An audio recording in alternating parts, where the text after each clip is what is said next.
after running through the numbers, I was surprised with the outcome and wanted to share the results with you.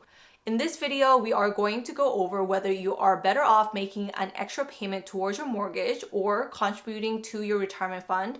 We'll also be covering how much money you need to retire, taking into consideration your home costs. So let's get right into the calculations. So let's go over the assumptions because that's going to determine whether it's going to make it worthwhile or not. So the first assumption here is how much money you have set aside for this particular purpose. So let's say that you have $20,000 sitting in your bank account, and that's the amount that you're determining whether to prepay your mortgage or to put it towards your retirement fund. Another assumption that we need to make is your investment rate of return. This is also an annual rate, and we put in 7%. Feel free to put down a more conservative amount like 5% or an amount on the higher end like 10%, but this is just an estimate for the time being. So if you were to add up all the benefits of prepaying your mortgage, that is going to be $84,686. Let's say instead of prepaying your mortgage, you put that $20,000 towards investing in your retirement. In that case, your return is going to be $60,775, and you can find that in the tab here where you invest the $20,000 one time with the 7%